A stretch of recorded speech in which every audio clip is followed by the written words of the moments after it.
Hi, everybody, and welcome to Why Can't We Be Friends? So, tonight we are doing our session, and it's called Immigration Nation.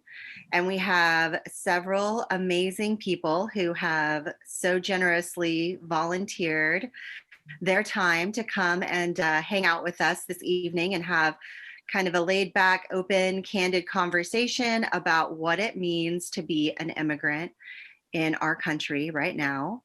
And so we've got, I believe everyone here is from Central Texas, but I'm not positive.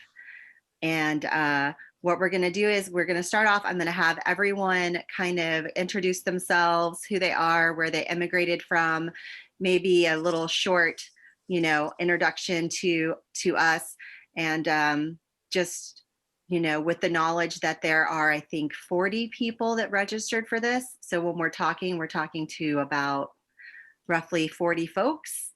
And they have submitted questions that I'm going to be reading after we do our brief introductions. And we're just going to kind of go from there.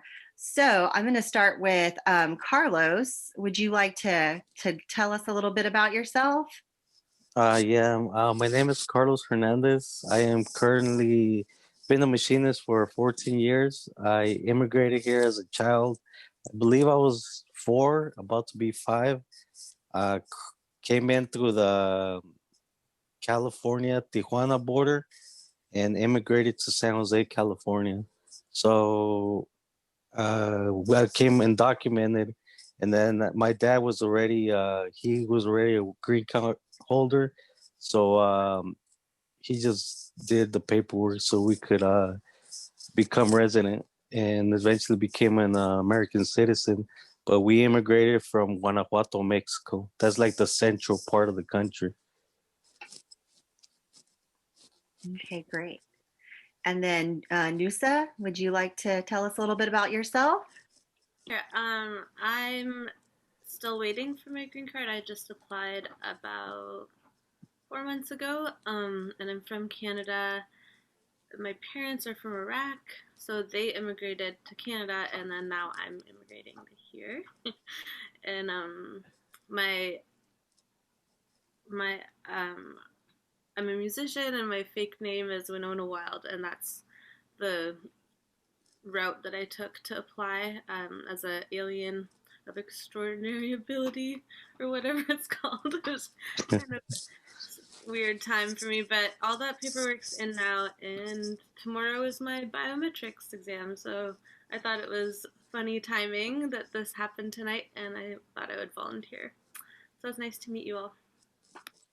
Great. And so your extraordinary ability is that you're a musician and you do. Yeah, I'm a songwriter. I'm a singer-songwriter, and I haven't done anything that extraordinary, but I won a lot of song contests, and I managed to prove that it was like across a lot of different geographical areas and over a long period of time, and hopefully they agree.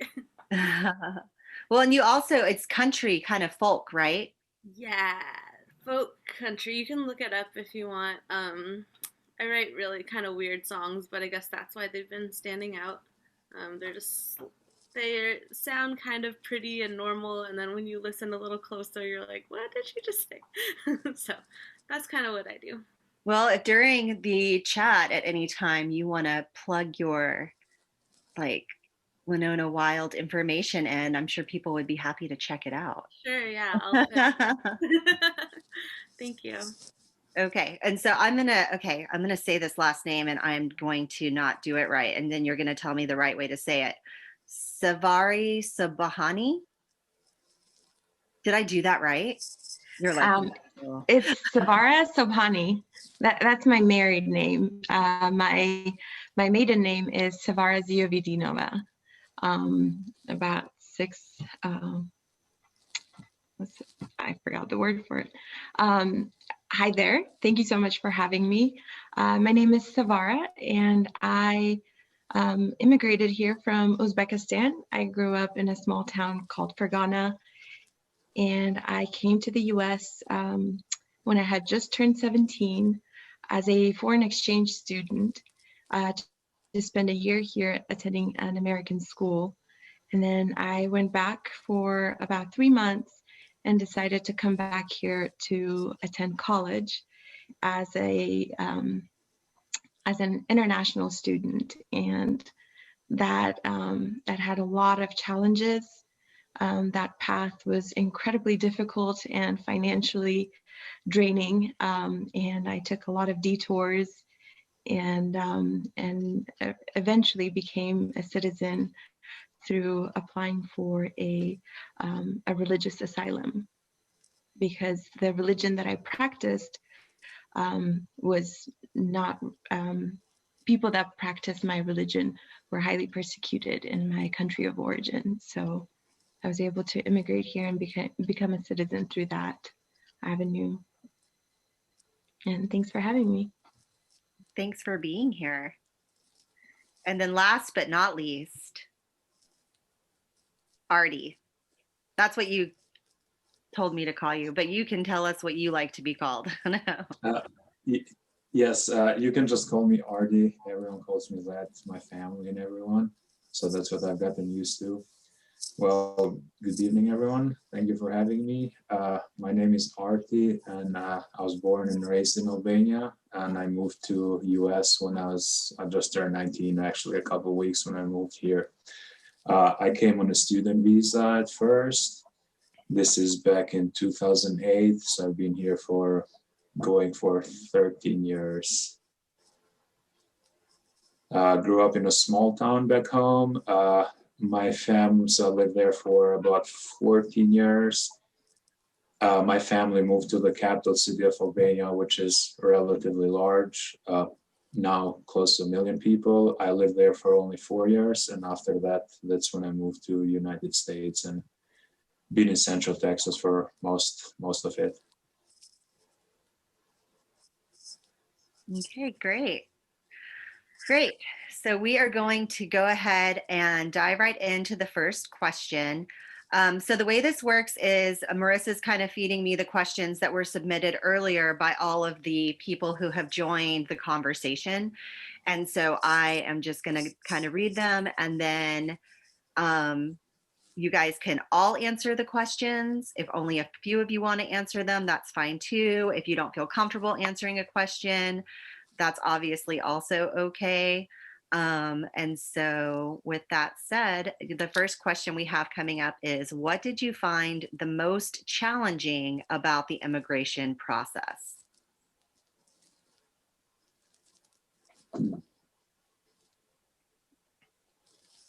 You take turns, or are you going to Yeah, go for it. Yeah. I will do both. If nobody says anything, I'll start being like, Can hey. you tell us what order to go in? You can, how about you go? How about you tell us what you felt like or feel like, because you're doing it now, right? Is the most. Yeah. Okay. I had a lot of, I just realized my computer is not plugged in. Someone said they were having trouble hearing me, so I tried to move a little closer. But I think you guys can hear me. My biggest challenge was actually so I came in on a visa. I had 3 musician visas in a row, and those were petitioned by the Canadian Musicians Union. And actually, I applied for an extension and I did it wrong, and they accused me of doing it on purpose, and the actual Canadian Musicians Union was extremely aggressive and unhelpful and very stressful. It was kind of terrifying, actually, because I didn't want to be in I didn't want to have an immigration issue at all, but that's how it ended up happening. And I couldn't find any lawyers to help me. Nobody wanted to take my file on, but somehow I managed to just find the determination and lots of research, and I also have a law background, so that kind of helped. um, just a little, but that was the hardest part, is not knowing, not having any idea what was going on, and thinking that I did it right the first time, and then completely messing it up, and not having any support from back home. That was stressful. Yeah, I think I have the same opinion almost as she did, because I could see I was still young. I was probably like between 8 and 10 years old, but I used to see my parents like stress out because the first attorney that they hired to do the process, it later turned on that he wasn't an attorney. He was just like a notary guy. I've So heard of that happening, and yeah, so there's a lot of different scams that go on. So my parents ended up losing a lot of money, yeah. and more than money, they lost all that time. So it took a while for us to get actually to go to immigration, get an actual appointment, and tell them, because you practically have to go and tell them your case, why you want to be here, and why you can't be in your country, and why'd you come here, why'd you break the law to come here. So like she was saying, if you mess up on one piece of paperwork, man, they treat you like if you're a liar. But like you fill out paperwork, like let's say you'll fill it out in 2000, and sometimes people don't get called till like 2010, 2005. It's like 5, 10 years later. So it's not like you're lying, but you need to make sure that you know what you wrote in that specific piece of paper, because one thing that's off and they'll complete you till they'll either reject you, act like you're lying, or all this stuff. And then most of the time you're not filling out the paperwork, the lawyer is the one actually filling out the paperwork. So if the lawyer misunderstands you and fills something out wrong, then you can completely lose your chance to ever even be a green card holder. And then that's how I feel like a lot of people end up getting deported, that they trust an attorney, and they fill in their paperwork, send it in, and it's not the correct attorney. So that's one of the biggest things that I saw my parents struggle a lot. And I used to always see them like, man, we don't know if we are actually going to be able to stay here. And I didn't want to go back to Mexico, because I still remember a little bit when I lived over there, but I had lived here my whole life. So I didn't want to go back, and it was real challenging. I second Carlos's sentiment about lots of either scammers or not very talented lawyers kind of preying on immigrants who are trying to adjust their status. I fell victim to a lawyer like that. I think the very first time I tried readjusting my status, and I think the financial burden of the entire immigration process really makes you think that the system wasn't necessarily designed for ordinary people. It was designed for people that are very wealthy and well off and have financial support through, I guess, family of their origin back home, which most immigrants don't. For example, when I came here on a student visa, the specifications of how I can exist as an international student were really strict. I wasn't allowed to work off campus, and I didn't qualify for any type of loan or aid with tuition. And my tuition was, because I was an international student, it was 4 times the amount of a resident student. And so you basically have to come from money to be able to afford to go to school here. And because you can't really work legally, you're not allowed to, and all on-campus jobs are reserved for financial student financial aid student body, I guess. And I think and another thing that Carlos mentioned, people assuming the worst about you and not giving you the benefit of the doubt. Every time you walk into an interview, they have a stack of papers, all of the papers you've ever filed, and they really, really want to vet and make sure that you are not, perpetuating some kind of an immigration fraud or scam, and they assume and question you as if you are a criminal. And I think, and that kind of takes a toll on you, makes you feel very unwelcome and fearful, and just being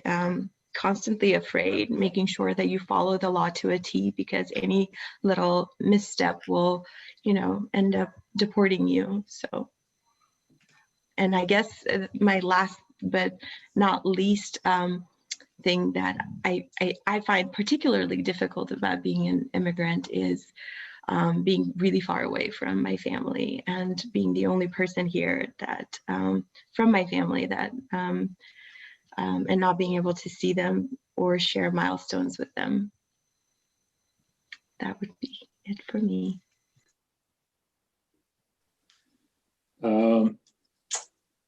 So I've been here for almost 13 years, and I came on student visa first, as I said earlier. And initial goal was not really immigrating. When I moved here, I thought that I was gonna just come here, go to university in like maybe 4 or 5 years, and then either go back home or somewhere to Europe. So initially I was just dealing with student visa. But I guess the hardest you can say is at first was on the embassy, because even trying to get the student visa, it can be like challenging. And part of it, at least in my experience, my home country, is that you can be rejected, like almost everyone said. And the worst of what it is that it's almost like no going back, and they never give you an exact reason why you're rejected. Whether it was like you didn't prove enough financial backing or other reasons. Like I remember like a friend of mine that went before me, he showed me a list, like they gave him a list with like 30 plus reasons.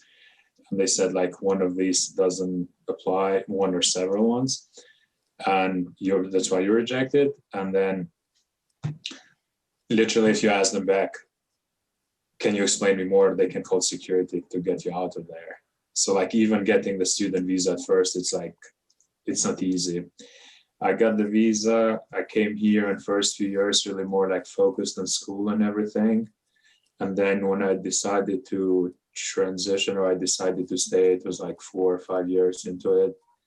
That's where it became challenging again, because there was not like a clear path how I would stay here. There are like different paths that I could pursue, but like just leaving back home at 18, 19, and then, like living here for 4 or 5 years, it's like, I consider like I became an adult here, like a man, like I left basically like a teenager.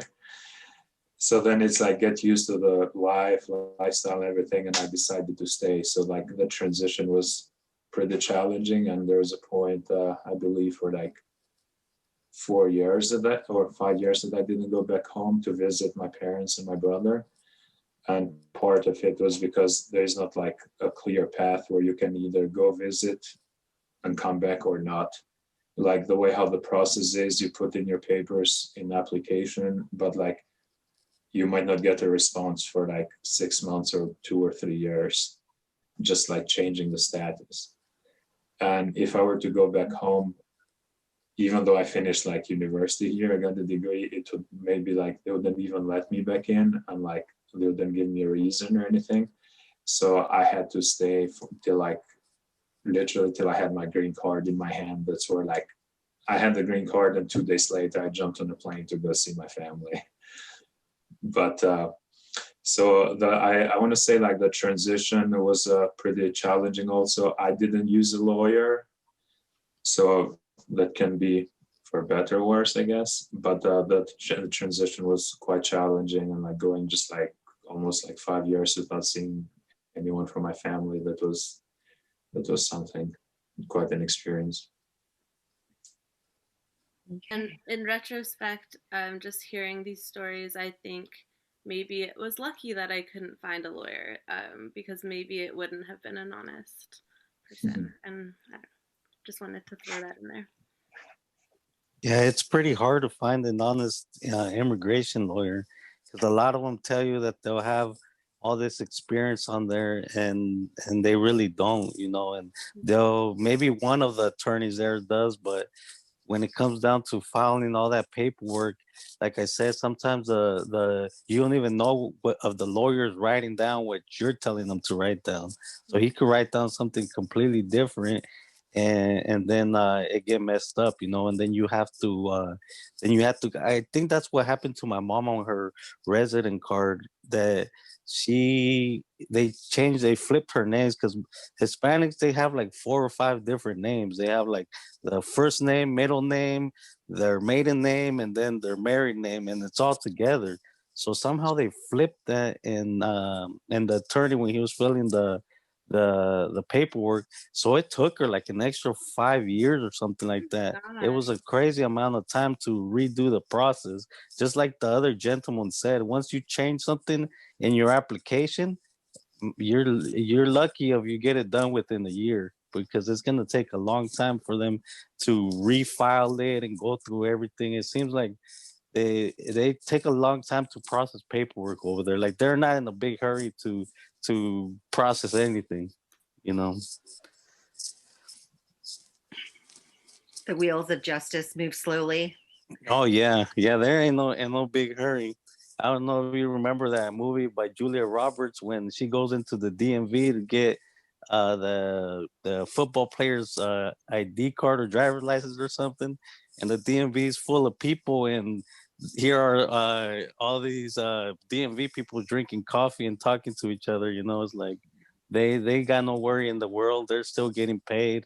They don't have a quota of how many applications they process or anything. They just take their sweet old time, you know, trying to find something wrong with one of them so they could just reject it, you know. So I'm going to go ahead and move on to the next question, which is, do you find that people's attitude towards you changes when they find out that you are an immigrant? I mean, me growing up in California, there's a lot of immigrants over there. I mean, over there, you don't even, like in my case, we're Hispanic, so you don't even have to know how to speak English to be able to go anywhere because everybody speaks English. You know, I've never really felt that, but I've had friends that have felt that in the past, but in my case, I didn't feel nothing like that. Okay. I can go ahead. So yes and no. My name gives it away a little bit, and then my accent totally gives it away. So it doesn't require a lot for people to know that I was not raised here, or I was not born here, not from this country.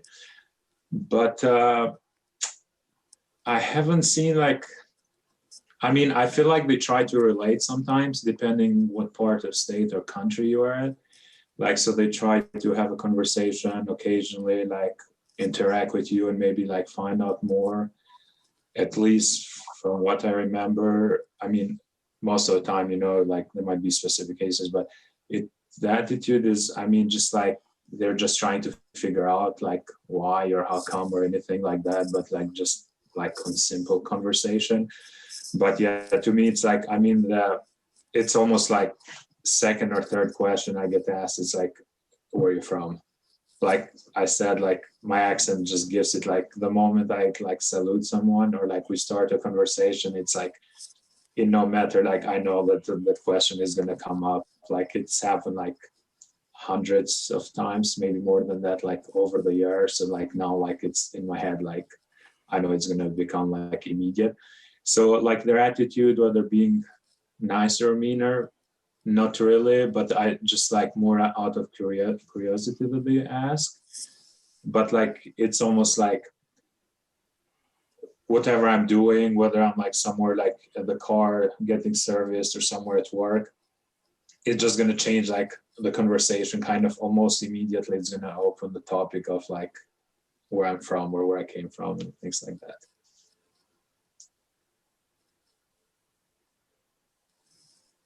I got something else. I think I got more of a little bit of a different response when people actually, when I barely moved here, because I moved here like 12 years ago. So I had moved here from California. So after a while, I just stopped telling people I moved here from California because I felt like it was a little bit more worse than them knowing that I came from. They didn't care if I came from Mexico, but it seemed like it was a little bit different. Me telling them that I moved from California over here. So after I kind of felt that, I just stopped telling people I moved here from California.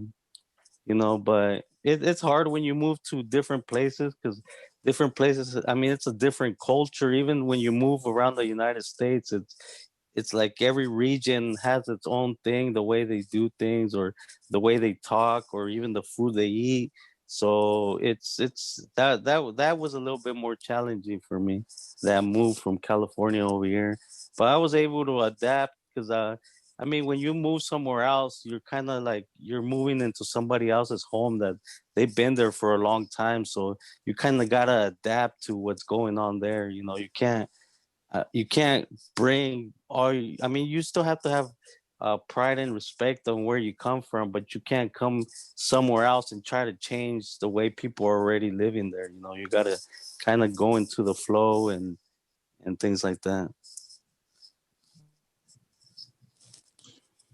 Cannot agree more with the last statement. I mean, it's there's simple things, but really like the best and the easiest path is just like adopting locally whatever is happening, because there's a reason people do things that way or they're there, and most probably it's going to be hundreds of thousands of them they do it certain way. So it's like you coming from somewhere else, it's not going to really change it. And just like on myself, like I would make it a lot easier just to like be open of understanding it, or like how they do it here, like let's say in the region of Central Texas, Austin, certain things. Because if you're to focus on like, and it's very different, like the life from how I grew up and when I came, it's like anything you can think of is different. But it's just like I cannot explain to people 18 years of my life that live there how everything is different here, because if you don't go there, it's kind of hard to understand.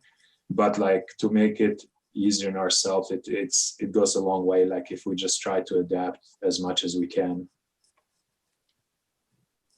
Believe it or not, I feel like in the United States, people's attitudes when I tell someone I'm immigrating from Canada, they go, "Oh, you have to immigrate from Canada? Like, can't you just come here?"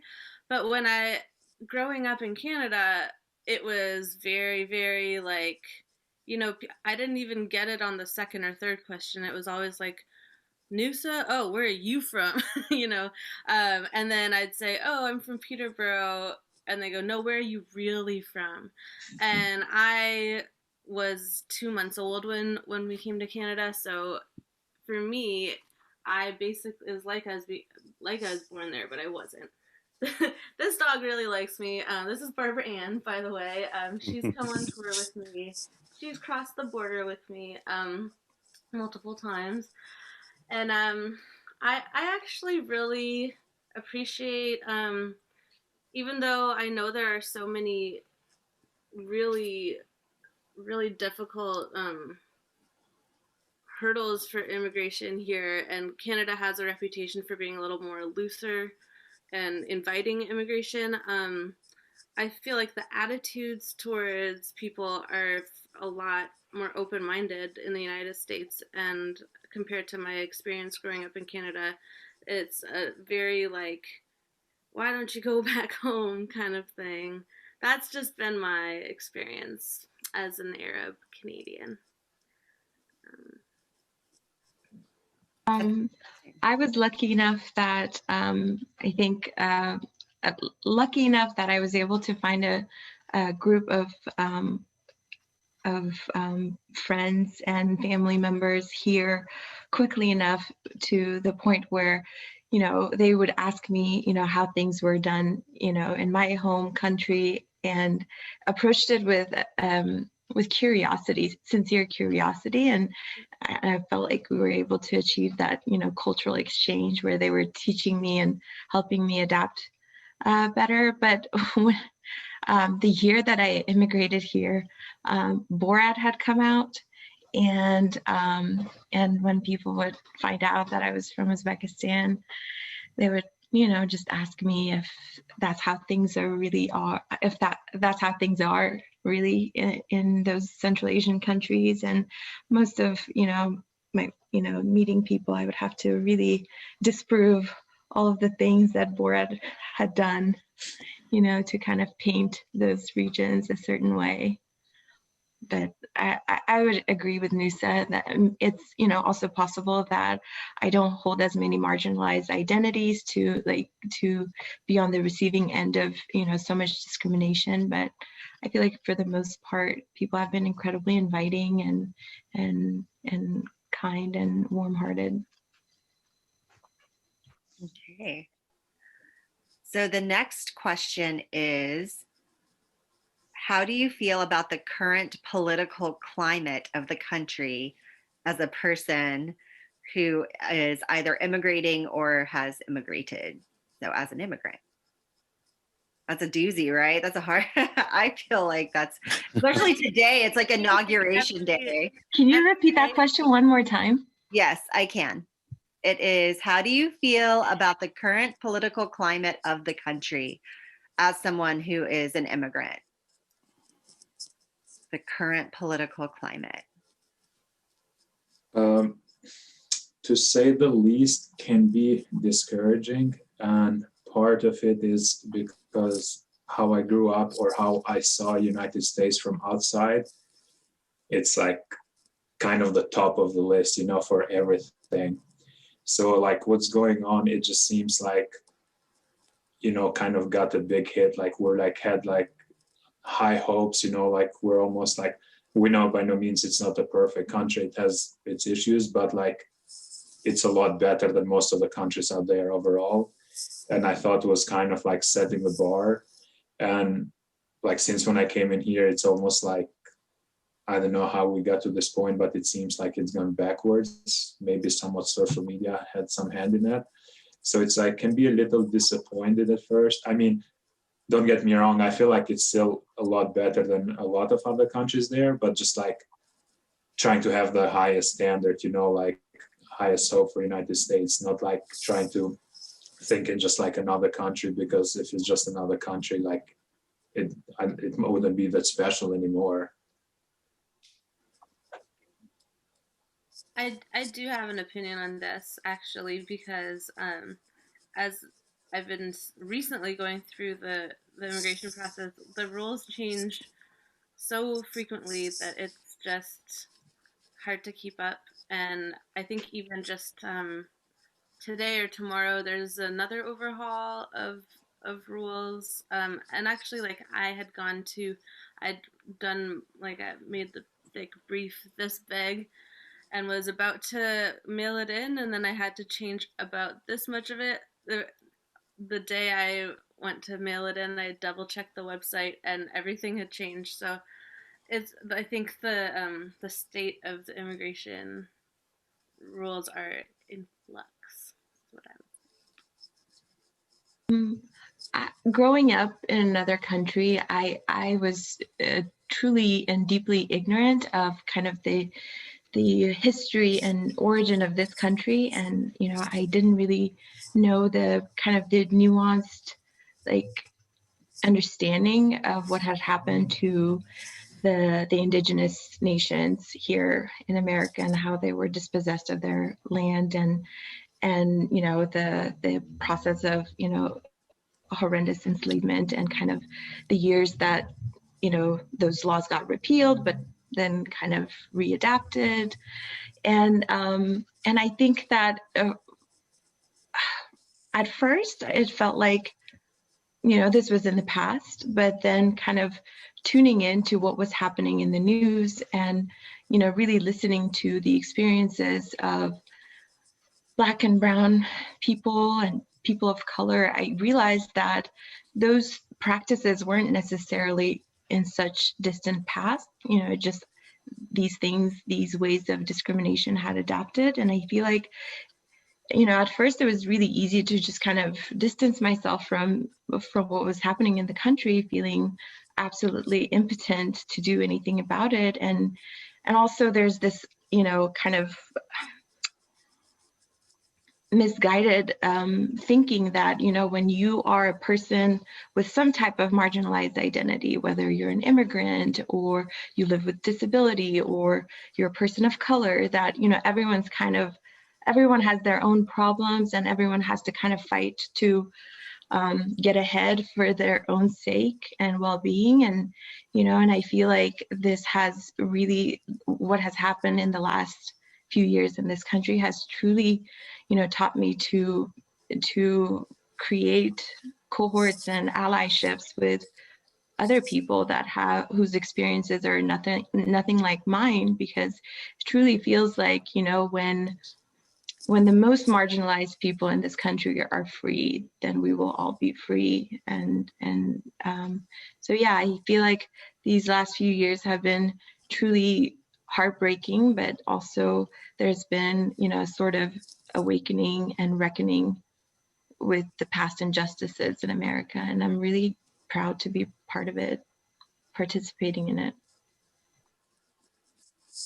Yeah, we are definitely living some crazy times right now. I mean, I've never thought that I would see stuff like this go on, you know, where people are burning things down, or, you know, racists are going. I mean, I've always seen like from back home, not here that as much, but from back home, it was always race wars, but nobody ever really cared, and nobody ever put it out on the news because it wasn't affecting anybody but those communities.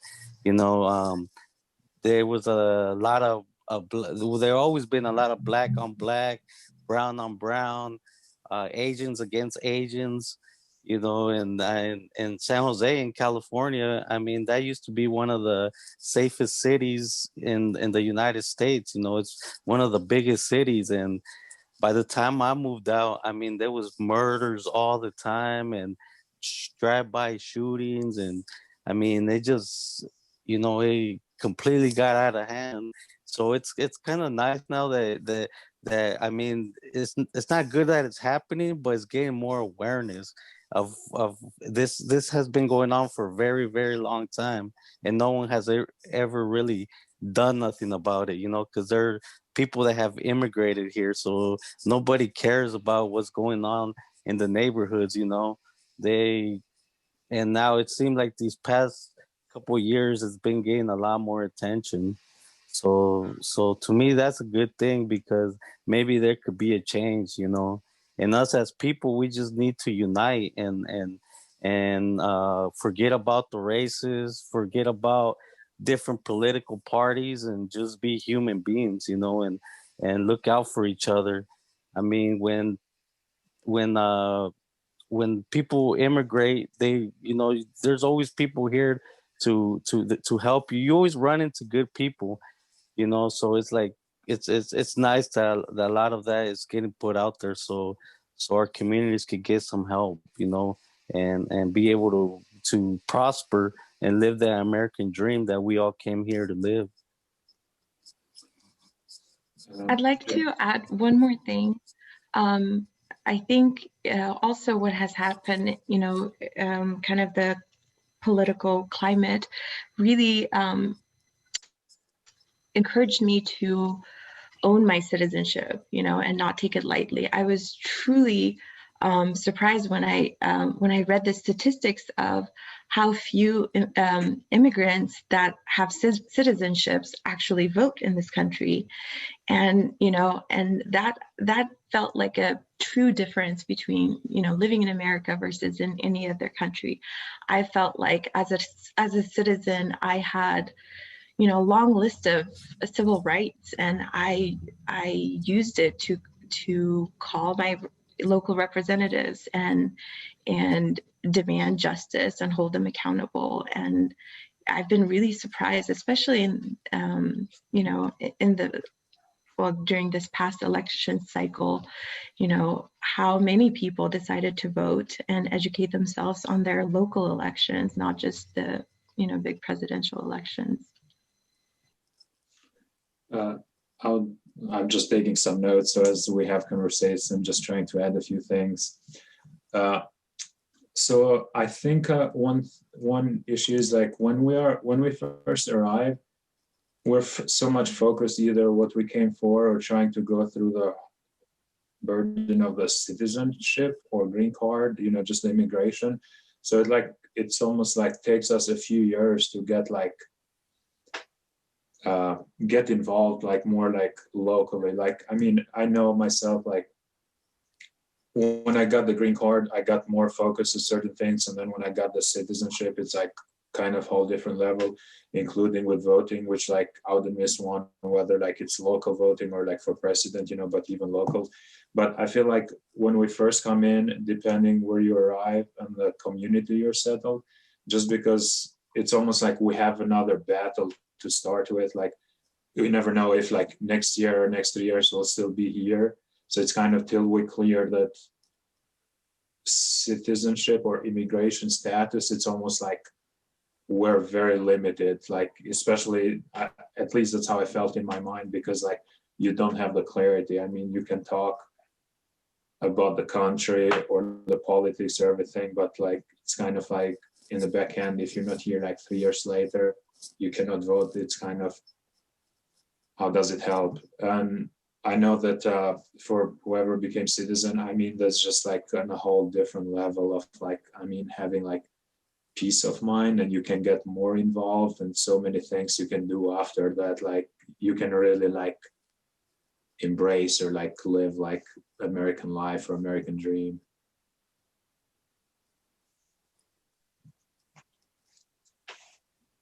Okay, so let's see. The next question. Can you guys hear me? Yes. Yes. The next question is, have you ever felt unsafe, afraid, or experienced any sort of violence in this country due to being an immigrant? And this can be something that you've experienced or even something that maybe you've seen someone else experience. It doesn't have to be necessarily you. It can be, you know, just what your experience is in general. Not in this country, not yet. Again, maybe just because I spent longer in Canada, but all of my questionable experiences of racism have been in rural Canada, where I've chose to build a career. that is a big reason why I am here, is because it Canadians think that like Texas is scary and the USA is scary. It's very strange thinking, but I actually feel really safe here. And other than what Carlos was talking about with the, you know, the difficulties in actually trying to immigrate and being questioned and finding fault in every little thing that you do going through the process because you're being vetted. But as a society, I think like it's really easy to avoid people who you think might be aggressive towards you, if you know what I mean. Like in the United States, I find that people will plaster their beliefs all over their trucks and there's flags on their front lawns, and it's very easy to know like, okay, those people may not be interested in being my friend. But at the same time, whenever I start to sing country music, they forget all about it. And that's kind of why I could have been, you know, I could have had a real job, but what I really like about my my weird chosen profession and my decision to try and live here is that actually I think um, because immigration issues are reported on and it's like something that people are aware of, there's a tolerance in society. Like no one, I feel like the society around me would be protective rather than aggressive. There was a period of time that when I was trying to readjust my status, there's a little kind of caveat in me coming here on a scholarship. It was that I would go home for at least 2 years before deciding to become naturalized in this country. So, didn't matter whether, I was married to an American citizen, I couldn't apply for any type of green card or citizenship. And there was a time where I was really afraid of being separated from my American-born daughter and my husband because they couldn't come with me and stay there for more than 21 days, and I couldn't stay here. So, which, kind of took us down a path of filing for an asylum. But I also know that there are a lot of, undocumented immigrants who are often vulnerable to abuse at work. They are overworked and underpaid, and and if they don't really have avenues to complain and file any type of complaint about it. And I also know that undocumented immigrants who are vulnerable to domestic abuse also can't go to the authorities because they are afraid of being deported and being separated from their American-born children who wouldn't have a status in their country of origin. And that's the reality for a lot of immigrants, especially undocumented immigrants. That's a big fear. That would be a huge fear. As a mom, like when you were talking, I just thought, wow, okay, we're talking about being separated from our children, like that's pretty big. And that's even as a documented immigrant. So that times a lot, I think, would be what's going on with other folks. So trying to make a point as what y'all are referring, I feel like a lot of people forget or they cannot connect how many different experiences are there. I mean, thousands of and even millions, where basically everyone going through different obstacles. It's not two are the same, everyone depending on age or gender or how they arrived here, so many things are there. So it's just trying to put us all in one blanket kind of thing that I know it's just kind of hard to hear, because how you're saying for a family separation, I was lucky enough that I came young and I didn't have to go through all that. I mean, I'm sure there's hundreds of thousands of other people that have had it much worse or much fear. Going back to your question, I think for most part, I haven't felt any fear other than in beginning when me and a few friends that went around, just at first when we came to college, we were related as international students, and they were all over. We had one from India, one from Azerbaijan, me from Albania, and a mixture.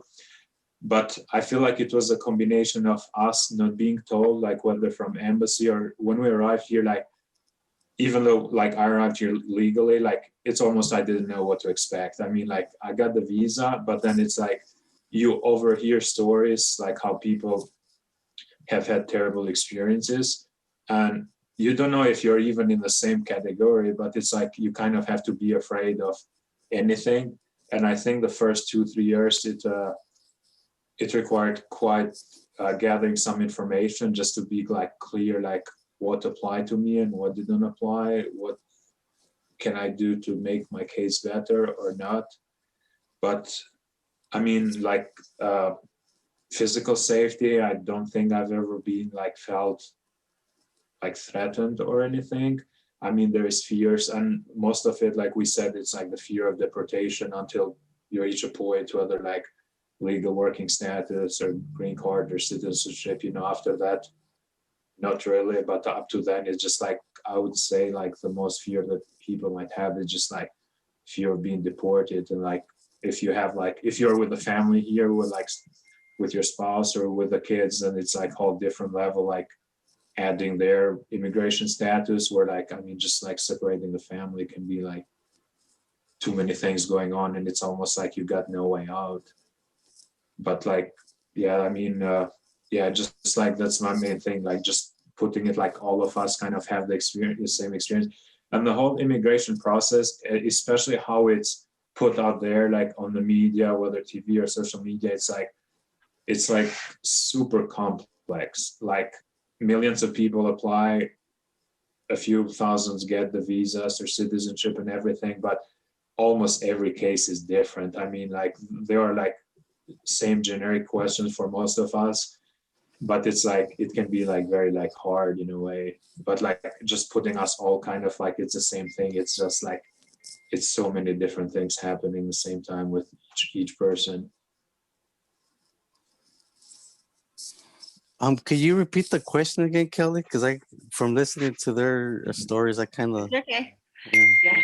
Have you ever felt unsafe, afraid, or experienced violence in this country due to being an immigrant, like specifically related to being an immigrant? No, I don't think I have. I think it's kind of sad. I don't think I've had experience in this country, but I have in my own country. You know, like even being born over there and being from over there, I've experienced like even like from law enforcement and stuff like that, like some type of racism or something that they have against us that we live here in the United States now. You know, so it it makes you kind of feel unsafe, I guess, to go to my country of origin. You know, I remember like I haven't gone there in a while, but I used to go there a lot. And I remember every time I was crossing the bridge to this side and I was on US soil, I was always like relieved, you know. I was always like, I made it, I'm home, you know. So people here have always made me feel at home. I've never really felt nothing like that. Yeah, that's interesting. That I mean, I think we had talked about that some, the challenges of what's going on in central Mexico. So you feel a lot safer being here. Oh yeah, yeah. It's a lot safer. Even here, like have I kind of faced a little bit more racism from my own people, like because like for me it's hard because I'm not from here and I'm not from Mexico. You know, I'm like split in the middle. Like if I go over there, it's like they look at you different. If you go here to a job site or anything like that, and you working with people that have lived their whole life in Mexico and have immigrated here and all they speak is Spanish or something like that, they kind of don't treat you the same. You know, it's like they treat you a little bit different. So that's always been confusing and hard to me, like to understand. You know, like I'm not from here and I'm not from there. Like where am I from? You know, so Yeah, because how old were you? You said you were 5. I was like 5 when I came over here. Yeah, 5 years old. Yeah. So this next question, it says it's a direct question for Savara. Which administration granted your citizenship? Uh, I actually applied to for my citizenship because they said that it would take about 7 or 8 months to get your paperwork in order. So I applied for my citizenship the last year of Obama's second term, but I didn't get interviewed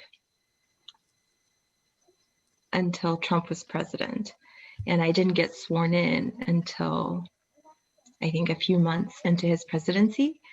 And you know, it's actually, for those who have gone through the experience, it's a really beautiful experience. And my entire family came, my family here came, and you know, each person gets a folder with you know, welcome letters and you know, all of these things to make you feel really proud to be an American. And you stand up and you say an oath in this big stadium with thousands of other people, and you become an American in that moment.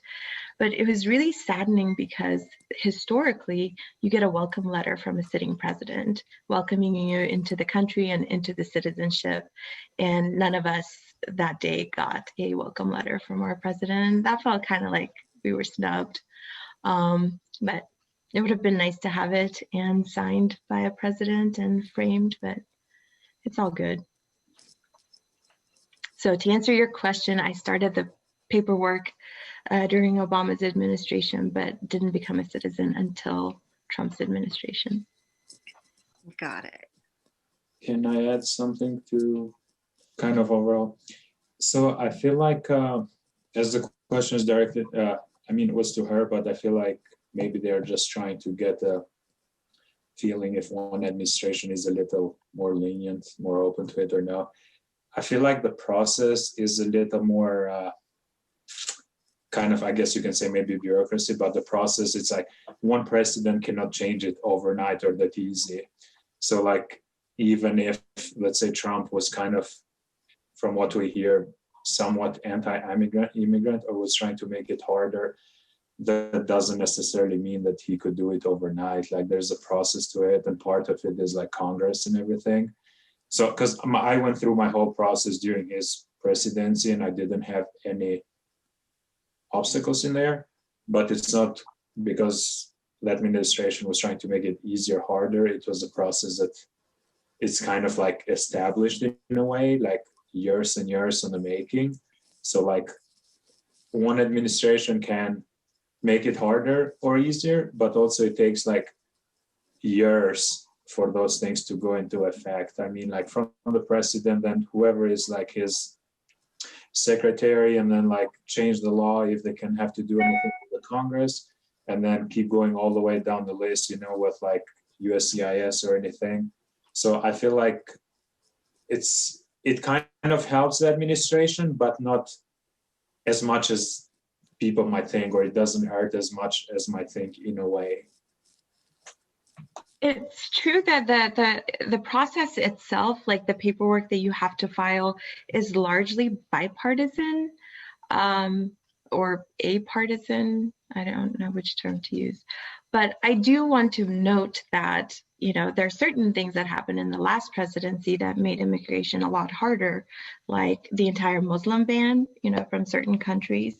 I was actually going to jump in with that. So that was definitely affected by a sitting president. And also they rolled back years and years of established asylum and refugee status laws that basically helped women that were fleeing violence.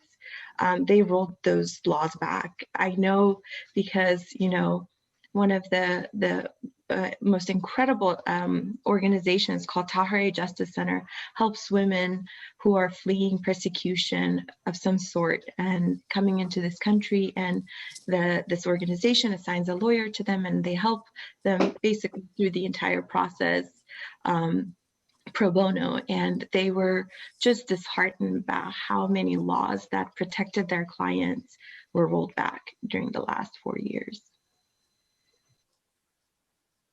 I remember on a less serious note, the stuff that I was talking about that kept changing. It was stuff that was in the courts, and it would just depend on a decision of a court in different states, and it would apply to all of the applications.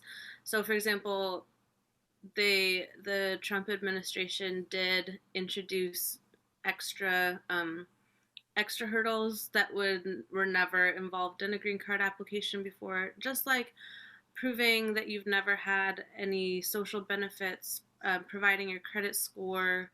It's like little things, but they had never been there before, and they were specifically introduced to discourage immigration, and also the fees increased astronomically. Also, I have a friend who's from Italy, like working at a university somewhere in, I don't know, Idaho or something like that, and she was telling me that the rules kept changing just in the last year, and something about like the minimum wages went up so much that the employers couldn't continue to hire people from out of the country.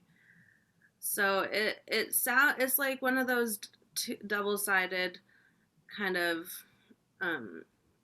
strategies where it sounds like it's a good thing because the minimum wage is going up, but it goes up by so much that the employers then don't have the choice to hire someone that might immigrate. So then they have to hire someone from. I think what she might be referring, I might be wrong on this, is like for certain jobs or like for certain visas, like employee sponsor based and stuff like that. I think they raised it where you have to make so much money, just throwing random numbers, but it's like the company has to pay for someone like that makes at least like 150,000 a year.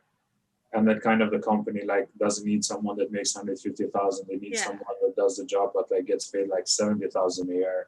So by making that, like it makes it where like companies are not looking in a lot of places or how they used to before. I mean, it's like they need people, but just changing that, like where before, like it was like income based, but you know, like now the company cannot hire someone for a position that it's worth 70K. And they have to pay them like 150 just because the administration said that. So it's kind of limits. Like, I mean, Sevara was saying, I think, I guess maybe my case was kind of like simpler in a way, but I guess there was a lot of things that they did along the way, like smaller things that just like adds up in there. And if you're like kind of getting started on the process or you're not far in the process, it just like makes it like a lot longer. One thing I guess that happened during the last administration, I guess before today, is that at least from my understanding, whether it was unintentional or intentional, it's like how there was a lack of staffing for immigration department, whatever, and that's how it like slowed down. So like maybe some of the rules were to slow it down, but then another one was like, if before you put in the application, it took you like 3 to 6 months, but they were like staffed like normally, but now like you have like 1/3 of the staff. So what's going to happen obviously is going to be longer lines and wait because you don't have enough people to work all the cases. So all of a sudden, if you before you're waiting 6 months, now you're waiting like a year or 2 years or 3 years, and then just kind of adds up. And then depending if you have like due dates or anything where your status or your case has to be like within like certain like time frame, that just can make it a lot harder because you add like a year here, a year there for the smallest things, and it's like before you realize like 5 years later you're still working on the same thing or you haven't made much progress.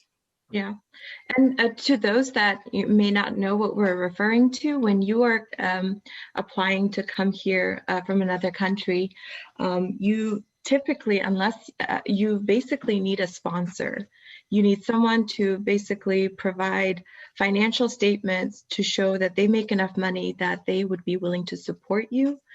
And because the U.S. government doesn't want you to be a burden on the social programs here, and with jobs, especially when you're applying for an H-1B1 or work visa, they want your employer to pay you a certain amount of money to make sure that you won't need SNAP benefits or TANF benefits, and you won't need Medicaid.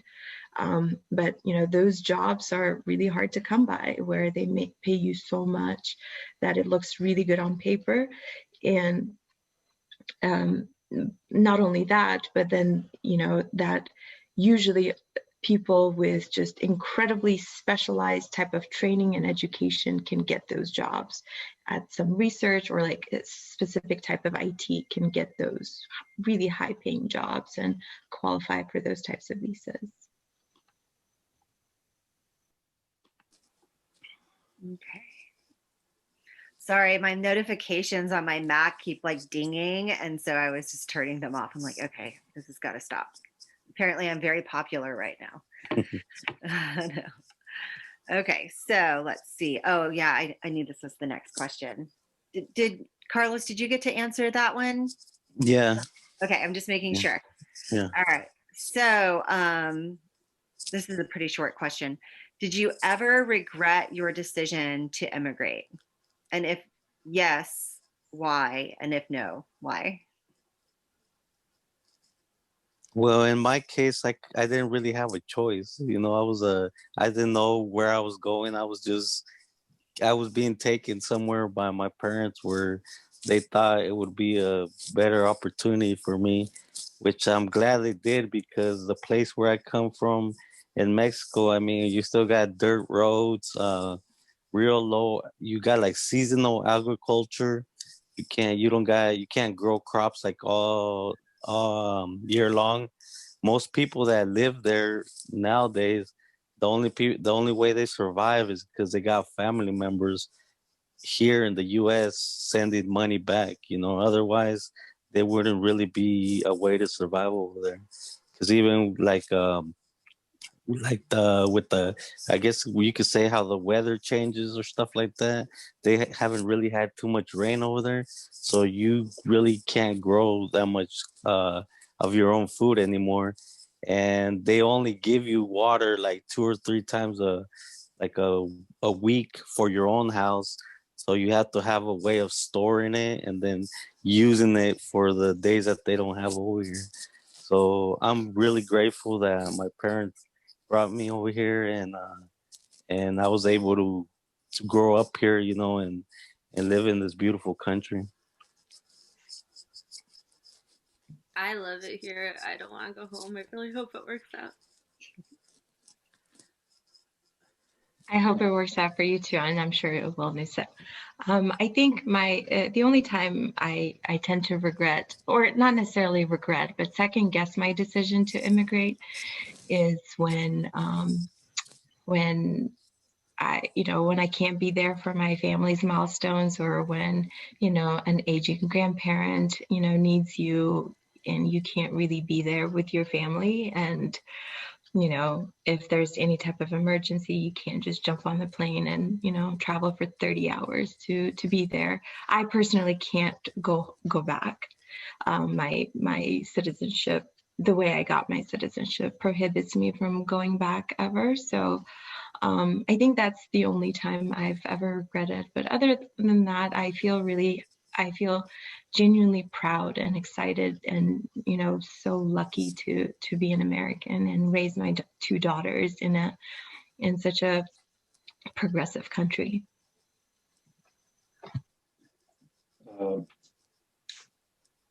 Short answer is no, I don't regret it, and I love it, and I'm thankful that I'm here. Initially, I might have mentioned I didn't start this immigrant process. I was gonna come here, student visa, get a university degree, and go back home.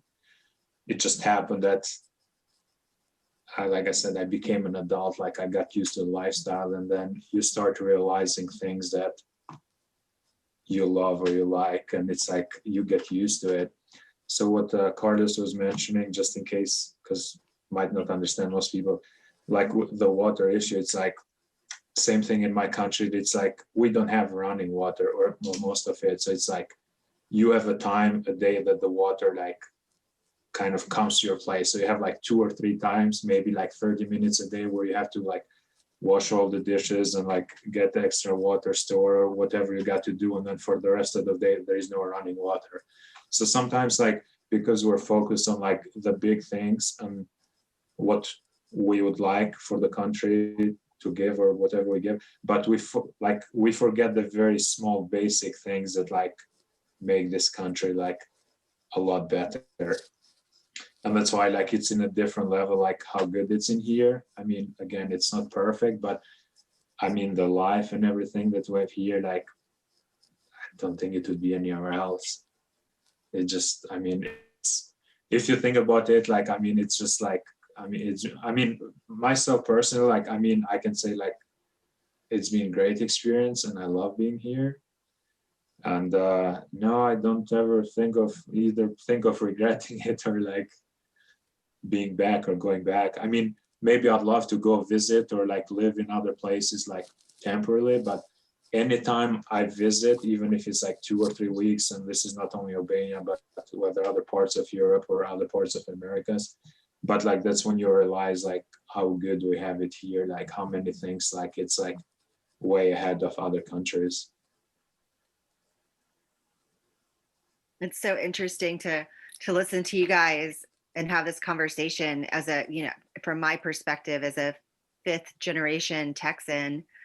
My daughter's a 6th generation Texan, and you know, and sometimes I get super frustrated and discouraged by my own country. I'm like, oh, we're not progressive enough. We're not doing enough. And this is so disappointing. And, you know, why aren't we doing more? And, you know, and sometimes I guess I just need to kind of look at it too and say, okay, we are a work in progress, you know, and no, we're not great. So like you almost have to look at this country like a human being, you know, like you would look at a person.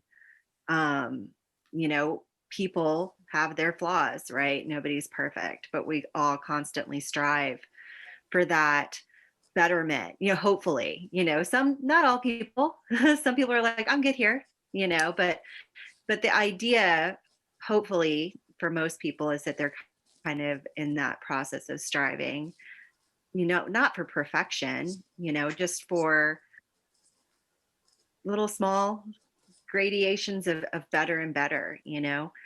I really appreciate all of you coming and spending this time with us tonight. And I really liked what Artie said earlier about, you know, there are as many immigration stories as there are immigrants, really, you know, and everybody has a different path. And it's fascinating, and it's very interesting to listen to all of you. I feel like all of you could have your own 2-hour panel, like, and we could talk, you know, and have questions and get answers. Let's see.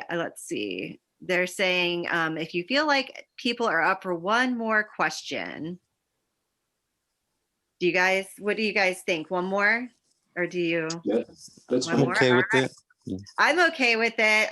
You know, there are people, the people who have come to join, you know, some of them might drop off, but I think it's a great question. I'm looking at it. So it says, do you believe that Americans have a preconceived notion of who an immigrant is and what their capabilities are? I don't think. Oh, sorry. Go ahead. ahead. I don't think that they do. You know, because once you come here and you kind of get going to like, let's say even like a job site, you know, if you're able to do the same thing the other person does, it's okay with them. You know, if you're I don't really think that it's a misconception. When I met someone about a month ago and explained that the rules about why I couldn't work waiting for the green card, and their response was like, "Oh, you're just lazy." And I was Oh, like, "Wow, okay, thank you for that." Like, so you just don't want to work? I'm like, okay, no, I just really don't want to get deported for doing something I'm not allowed to do, so whatever. So that those kinds of attitudes can slip in, and you know, it's really interesting to just keep your eyes open for it. But Look for those bumper not stickers. I missed that, Kelly. What?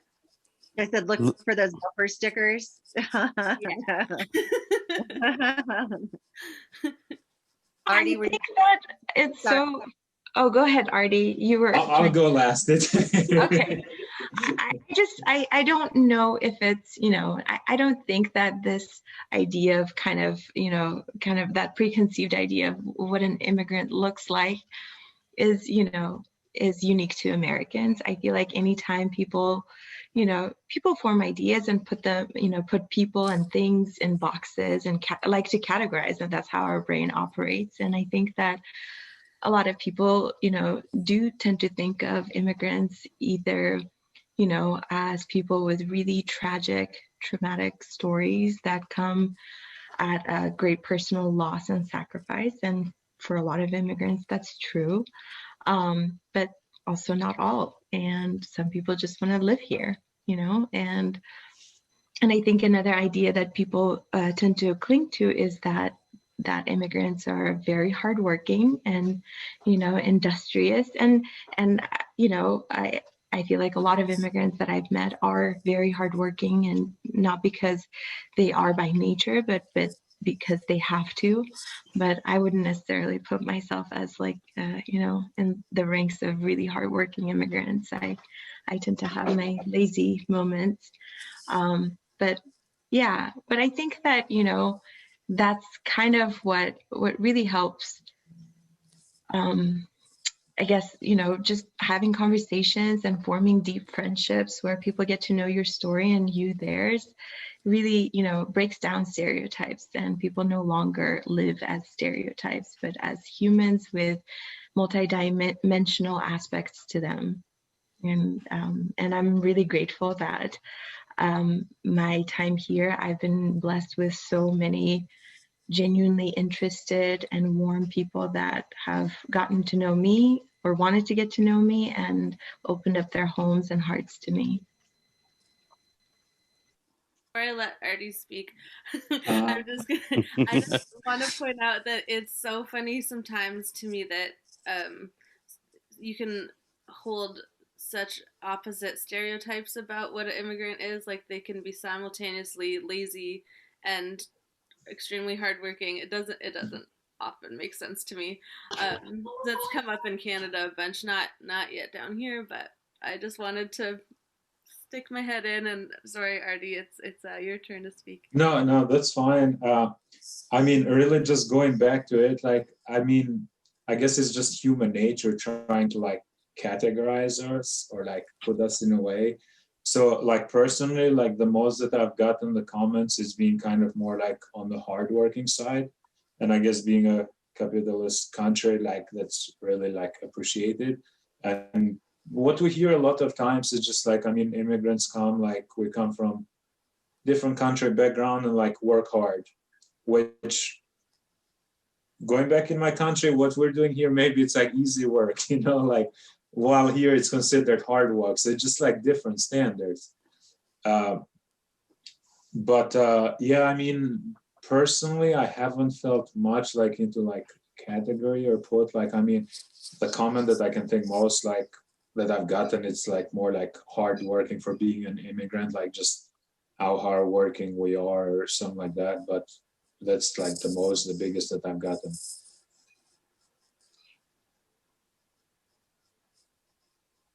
Hi, Marissa. Hi, I'm like the indicator that we're coming close to the end.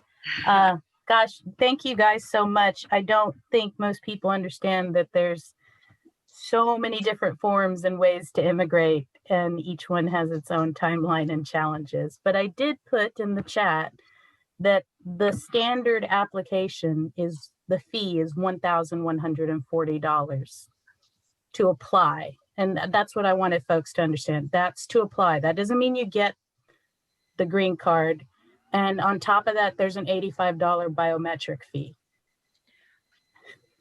Well, you pay that, you pay certain fees each time you readjust your status. Exactly. So folks don't understand that that's the first step. Like when you send in, and Al and I are extremely familiar with it because Al had to go through the immigration process. And I have a binder that sits in the closet because I'm too afraid to throw away all the paperwork. And it was literally when we got all done, we started in 2012 and Al got his citizenship in 2017, which is considered pretty fast, but it was because we were married and I'm an American citizen. His file is over 6 pounds of paper. So it's a long process. So I did put some things in there. I'm going to let our attendees know that I'm going to start a poll. Please, if you've made it this far, if you could answer the questions that pop up on your screen. They're just 3 little questions and you should be able to answer them quickly. And the other thing I'm going to remind some folks, well, first I'm going to tell our panelists, thank you so much for your time. You guys are each going to get a t-shirt and either Kelly or I will be following up with you to get what sizes you went. Yeah, I forgot about that. They get the Yeah, t-shirt too. you guys get the t-shirt. If anybody watching would like the t-shirt, for only $10 donation to SEGCC, you can have your very own Why Can't We Be Friends t-shirt as well. Thank you to everybody for filling out the poll if you do, and there will be a follow-up survey that will go out to some folks. I just want to say thank you guys so much for sharing your stories, and there were some things that were like really familiar as Al and I went through the process, and there were some things that was like, Savara, I mean, I had a friend who was from South Africa who went through the same fear of being separated from her kid. And so, yeah, these things are all real, and we kind of take for granted. American citizens who were born here kind of take that for granted. So thank you so much. Thank you, Kelly, for being a wonderful moderator. Always. This is my first time, you guys. It was a lot of fun for me.